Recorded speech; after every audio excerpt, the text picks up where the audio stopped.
L'événement de la semaine, c'est bien sûr le fait que le Dow Jones, le principal indice américain, a atteint cette semaine les 30 000 points pour la première fois de son histoire.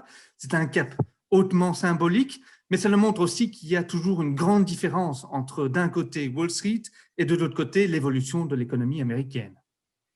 Oui, alors 30 000 points, effectivement, c'est un nouveau record, alors même qu'aujourd'hui, finalement, le taux de chômage américain reste sur des niveaux élevés et que la production industrielle américaine n'a pas encore tout à fait récupéré ces niveaux d'avant-crise. Alors pourquoi? Tout simplement, les marchés anticipent le futur et le futur, quand même, est bien meilleur que ce qu'on pouvait anticiper auparavant. D'une part, les élections américaines, les républicains ont gagné le Congrès, ont gagné le Sénat, et donc probablement pas de hausse des taxes. Donc même si on a un démocrate à la présidence, pas de hausse des taxes importante, les républicains ne le permettront pas. Et donc ça, c'est plutôt une bonne nouvelle pour les actions américaines. Et puis évidemment, deuxième bonne nouvelle, vous en avez entendu parler, ce sont les vaccins. Alors qu'il y a quelques semaines, on se disait, voilà, deuxième vague de confinement, peut-être une troisième, et quand est-ce qu'arrivera la quatrième?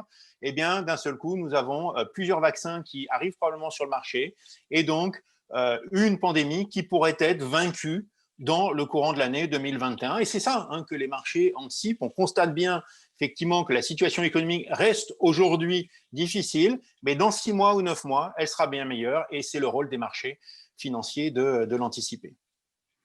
Avec ces nouveaux records à Wall Street, certains analystes, certains investisseurs commencent à s'inquiéter. Certains parlent d'un engouement un peu exagéré, d'autres de bulles spéculatives. Qu'est-ce que vous en pensez?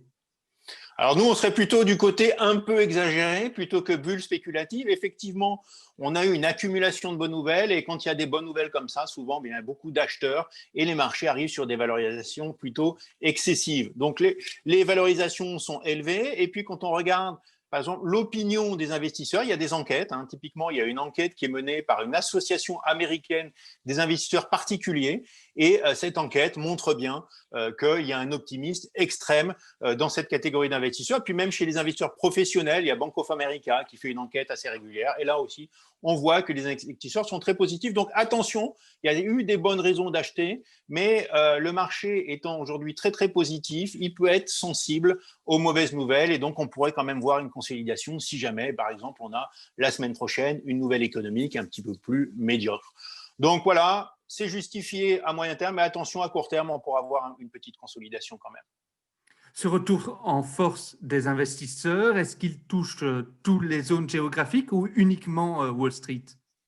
Alors, il touche beaucoup Wall Street. Évidemment, Wall Street est très très important pour le reste du monde, donc tout le monde regarde Wall Street et les marchés montent. Mais il y a d'autres marchés, je trouve, qui sont aussi assez intéressants pour l'investisseur, qui sont moins richement valorisés et qui pourtant ont très bons fondamentaux. Et ça, par exemple, sur les marchés asiatiques. Regardez la Chine, par exemple. La Chine a une reprise en V bien avant l'arrivée du vaccin. La Chine a réussi à vaincre l'épidémie. La situation économique est plutôt bonne, les exportations même sont très fortes, parce que la Chine exporte beaucoup de matériel électronique et de matériel de santé qui ont été très utiles cette année pendant les confinements. Et pourtant, aujourd'hui, même si le marché a plutôt bien performé, eh bien, les valorisations sur les actions chinoises sont beaucoup plus modestes que les valorisations sur les actions américaines. Donc, regardez du côté de l'Asie, à la fois aujourd'hui et puis pour plus tard aussi. C'est quand même un continent qui fait des progrès technologiques très très importants, qui a une croissance économique très très forte, et donc qui est un bon investissement pour nous sur le moyen terme aussi.